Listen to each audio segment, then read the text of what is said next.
فرمایا کھاؤ کلو وشربو ولا تسرفو، کھاؤ پیو لیکن اسراف نہ کرو، کا کھاؤ حلالن طیبہ، حلال کھاؤ، طیب کھاؤ، طاہر کھاؤ۔ ایک طرف ہے مسلم معاشرہ، ایک طرف ہے ویسٹرن سوسائٹی۔ اب ویسٹرن سوسائٹی میں کیا ہوتا ہے کہ بیویاں گھر میں کھانا نہیں بناتی، ماں باپ کو وہ گھر میں رکھتے ہی نہیں ہیں۔ ہمارے یہاں تو یہ کانسیپٹ نہیں ہے کہ کوئی اپنے باپ کو گھر سے نکال دے، ماں کو گھر سے نکال دے، لیکن اس سوسائٹی میں کیا ماں باپ گھر میں ہے نہیں، شادی کر کے آتا ہے، بیوی تو کام کرتی ہے، وہ کھانا بناتی نہیں ہے۔ اب کھانا نہ امی بنا کر دے نہ بیوی بنا کر دے تو کھانا کون بنا کر دے گا؟ میک ڈونلڈ بنا کے دے گا، KFC بنا کر دے گا۔ اور آفس میں بھی کھانا ایسا چاہیے، ویسا نہیں ہماری طرح روٹی ہو سالن ہو، اب ہاتھ بھی دھونے ہیں، کیونکہ سسٹم پورا پیسے کمانے کا ہے۔ وہ کہتے ٹائم از گولڈ، ٹائم سونا ہے، 10 منٹ بھی کیوں ضائع کروں، کام کر کے پیسہ بناؤں، سفرے پہ سکون سے بیٹھ کے کیوں کھاؤں، لیپ ٹاپ چل رہا ہے، کام ہو رہا ہے، اور ساتھ میں ایک برگر لیا ہوا ہے، اور وہ بھی ایسا جس سے ہاتھ بھی خراب نہ ہو۔ تو اس کا فوڈ کا نام کیا رکھا؟ فاسٹ فوڈ، جلدی کھانے والا کھانا۔ اب جب پیٹ میں ڈالا تو کہتا ہے ہضم بھی تو میں نے جلدی کروانا ہے۔ اللہ کا سسٹم اگر ہضم کرنے پر آئے تو 3-4 گھنٹے لگ جاتے ہیں کھانا ہضم ہوتے، اور اس فوڈ کو ہضم کرنے کے لیے پھر پیپسی بنا دی، کوک بنا دیا، وہ پیو تاکہ یہ جلدی فلش ہو جائے۔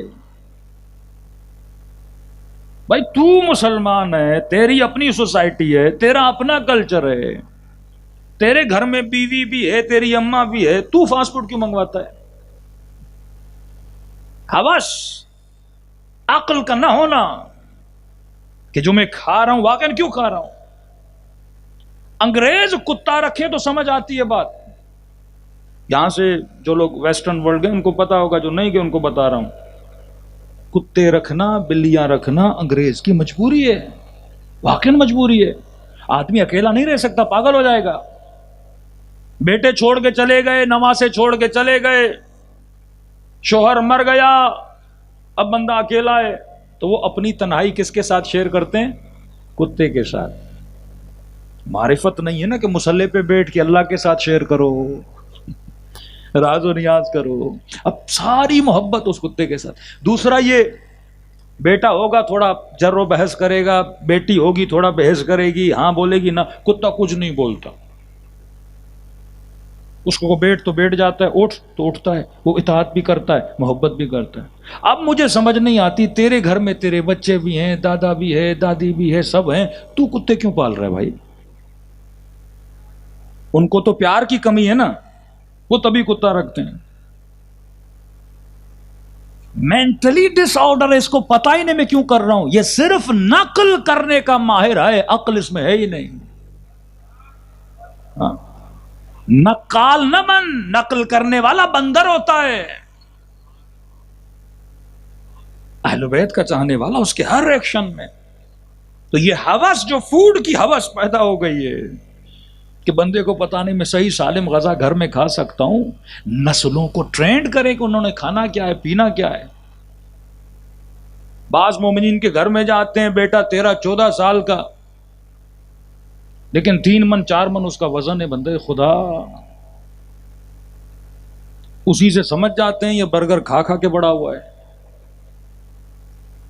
یہ سیرت ہے، یہ اصول ہائے اہل بیت ہیں۔ ایک مومن کو میں نے مذاقن کا، میں نے کہا آپ کا بیٹا ماشاءاللہ اتنا بڑا امام زمانہ آئیں گے، یہ دوڑ ہی نہیں پائے گا، مولا کے لشکر میں کہاں فٹ کرو گے تم اسے؟ صرف یہ تو نہیں حسین حسین کر کے گھر چلے گئے، بھائی اصول زندگی اہل بیت تمہارے گھر میں کہاں ہیں؟ اگر یہ شکم پرست ہے، یہ خدا پرست نہیں بن سکتا۔ اگر یہ ہوس پرست ہے، یہ خدا پرست نہیں بن سکتا۔ اگر اس کا آنکھوں پہ کنٹرول نہیں ہے، یہ کیسے سپاہی امام زمانہ بنے گا؟ ایک نوحہ پڑھنے سے، ایک نعرہ مارنے سے، ایک شعر پڑھنے سے، 4 حیدر حیدر کہنے سے۔ تبھی آقا قراتی کہتے ہیں کہاں یا علی کہنا اور کہاں علی کے ساتھ رہنا۔ یا علی کہنا بڑا آسان ہے، لیکن علی کے ساتھ رہنا بڑا مشکل ہے۔ کہ میں نے کل کی مجلس میں کہا، بعض ہمارے جذباتی مومنین جاتے ہیں نا شام، وہ کسی نے بتا دیا ادھر یزید کی قبر ہے،